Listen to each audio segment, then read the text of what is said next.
What's going on, guys? Welcome back to the channel, or welcome if it's your first time here.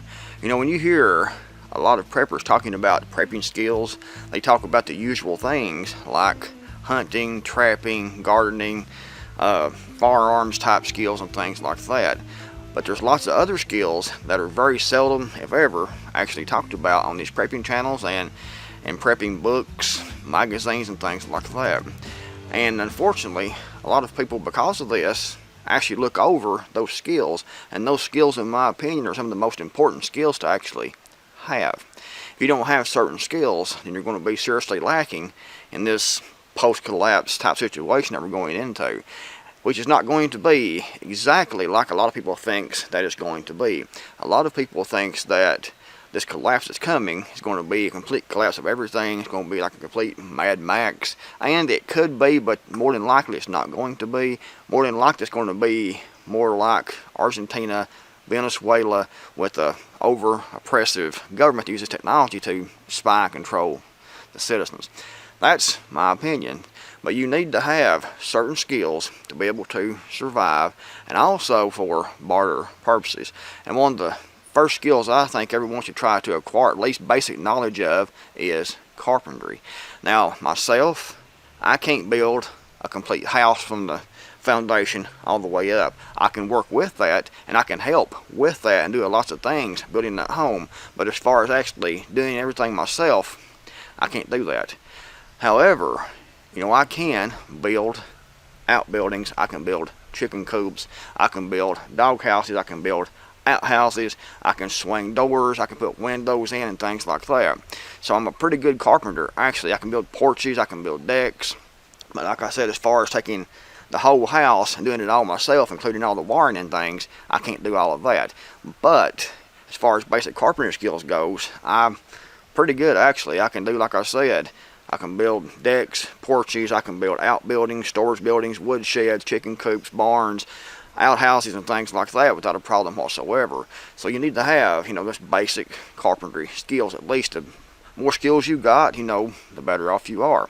My cousin, he has 2 construction companies actually building homes, and he's took classes and schooling and everything to learn all about that architecture and things like that. He's done it all his life. He's really good at it, but he still has a crew because the different crew members specialize in different things. You know, there's lots to building a whole house from the foundation up. You have to know about putting in the foundation. You have to know about all the framing and the walls, the windows, the doors, the installation, the wiring, the putting the ceiling on, the rafters on, shingles, metal roofing, whatever you want to use. There's lots to building the whole house. You don't need to go that far. If you can, that's great. However, you need to have at least, you know, basic carpentry skills to be able to build things that you need to build, and to be able to repair, you know, things you need to be able to repair. Things do happen. Things break and stuff like that. You know, if your window in your home gets broken, most people will call the guy. Can you fix that yourself? Can you take all that window out of that framing and buy a new window and put it in place yourself? Or you want to call the guy. If your door gets loose, for example, you want to call the guy to come put a new door up or put a new door framing up, or can you do it yourself? You need to be able to do these things yourself. And if you can do basic carpentry skills and repair, it's a great, you know, barter item to have, is that skill. Something else is that goes along with carpentry work is plumbing. I'm pretty good at plumbing actually. I've put in sinks before, hot water heaters, I can put in commodes, I can fix leaks, pretty much anything needs to be done plumbing wise, I can do it. I've done it and can do it. And you know, I'll repair anything that happens here that I have the tools to repair. There was one time that happened here. The gas company came in and put in the gas meter. You can see maybe right over there, the gas meter. And my septic actually goes over to there in front of that building. And I didn't put this in myself, so I wasn't exactly sure where it went. But they came in and they cut across to put the gas line in, the natural gas line here, and they actually cut the septic line that goes from the house into the septic system. They cut that in two, put the gas line in and covered it back up. I didn't know it. Well, my girlfriend at the time, she was here and she was washing clothes, and I go downstairs and I see the floor is just covered in water. I mean, it's covered in water where they cut the line into it and it couldn't drain out and goes to the septic system. And it had just put water on the basement, and we had to clean all that up. And I'm saying, what happened here anyway? How could this, where's it at? So I took the commode up. I have the snake to try to find where it's at, try to find where I knew it came out from under the commode that's in the basement. And I took the snake and ran through, and it's like, I think 15 foot long, trying to find where it was at, and I couldn't find anything. So I tried to figure it out for a day or so. I said, I'm going to get somebody here that's got more specialized tools. So I called a plumber, and he came, and he had one that's like, I think like 50 foot long, and it ran out, and he found, where it was cut in two at, and we figured out what happened, and got that repaired. But as far as, plumbing work goes, if I have, sink leaking, if I have the commode leaking, if I have leaks anywhere in the house, if I need a hot water heater put in, I can do that myself. No problem whatsoever. Basic plumbing skills. And another skill is electrical work. I can't go in and water the whole house and pass inspection.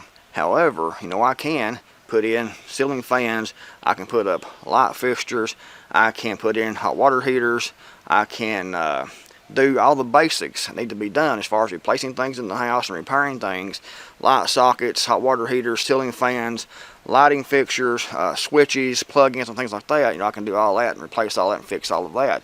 But I can't take and just water the whole house and it pass inspection. I can learn that pretty quickly, I think. However, I'm not that advanced on that electrical work. So learn these basic things, because most people don't know even the basics. They can't do pretty much anything themselves. They have to call the man. And if you are the man, if you can repair things, you have to be licensed to do electricity for other people and things like that. And what you should do here, and I'm sure you do most other places. So you might want to go to school, and you might want to pass the test and get the license to do electrical work.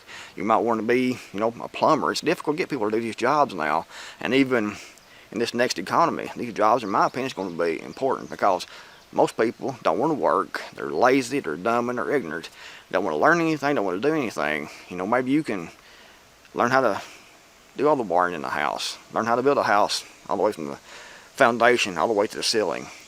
Maybe you can be, a expert plumber. And you can do this. If you can do all those, you're really in a catbird seat, as the saying goes, because you'll be in demand. You can repair things for yourself, your neighbors, your friends. You can hire out, and you'll be an asset to the community instead of a drag on the community. And guys, next on my list is welding. Welding is extremely important. If you have a welder, you have the rods, you have everything you need to repair things and to weld things, you'll be in a good position. Because things are always breaking, especially, in farming communities, things break, need to be welded, need to be fixed, need to be fabricated. If you can do that and have the tools and things to do that with, then you're good to go. And also, like I said, you can repair things for yourself, just like with carpentry, electrical, and plumbing. You can repair things for yourself. You can repair things for your neighbors. You can hire out and barter your skills out to others. If you have that welder and you can do that, especially if it's a mobile unit that you can have on your truck and have your own generators to run that with and everything, I mean, you are doing great. Same thing with, having torches and things that all goes in with welding. If you had that set up and you have everything stored back, and you can make that into a business, that'd be a good bartering commodity to have, a good skill to have, if you're in the right location. Actually, any location, but especially in these farming communities and things, because there's always people needing stuff repaired, and a lot of people can't weld. Take classes on welding. I'm one that can't weld. That's one of the things I don't have. I can do basic carpentry work, actually intermediate carpentry work, good plumbing work, and intermediate electrical work, but I can't weld.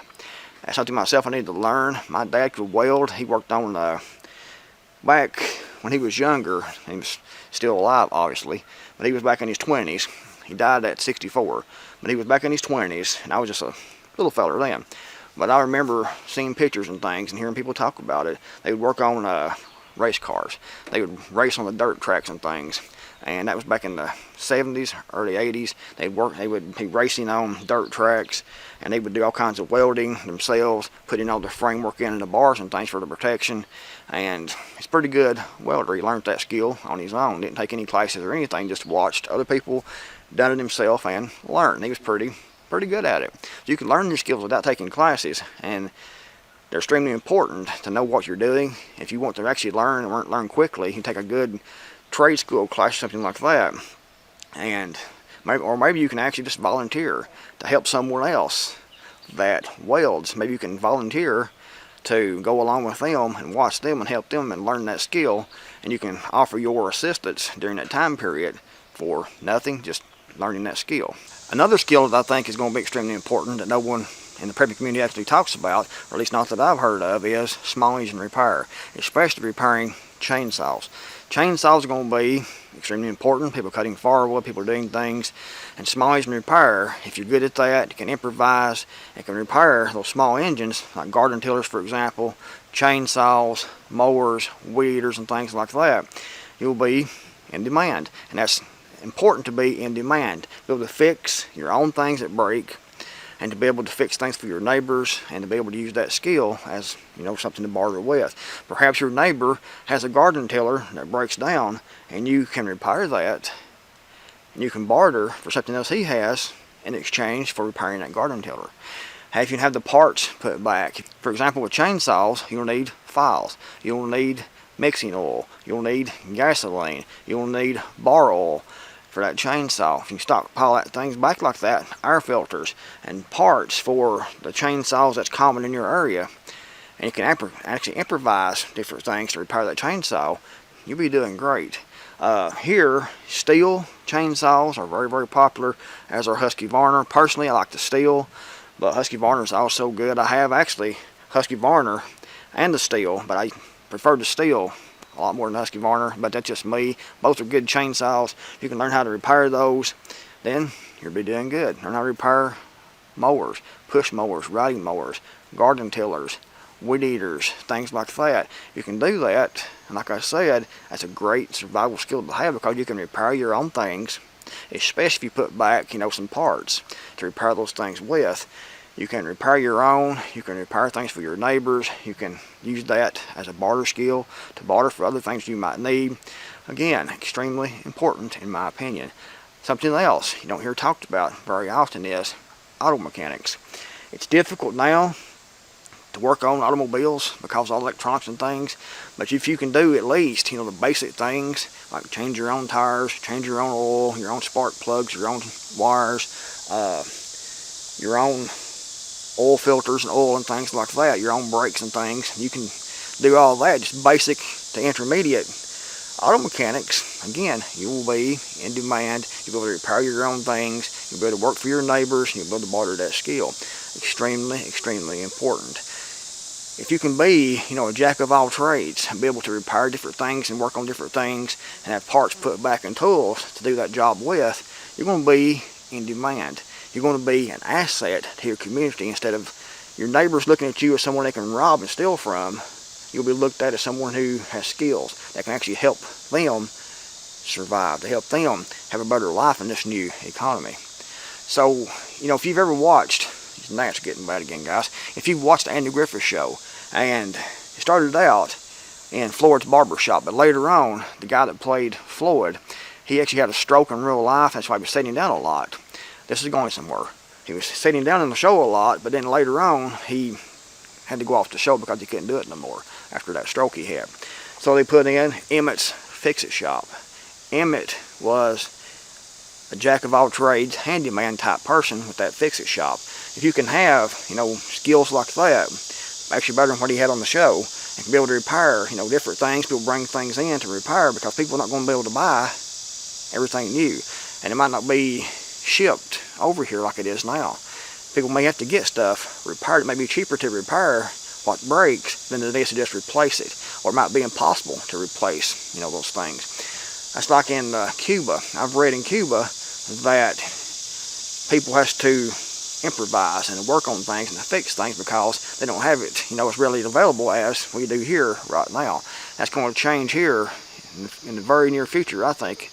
as far as being able to get all the parts you need and everything you need, and being able to just replace, if something breaks, you just throw it away and get something else.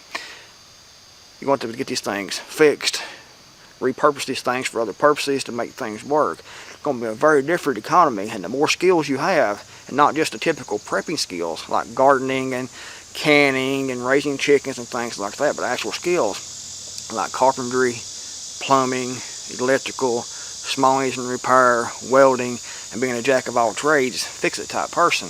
That's going to be important, but no one talks about that, not nearly as much as they should. Really, I can't remember any video I saw of anyone talking about these skills and how important that they actually are.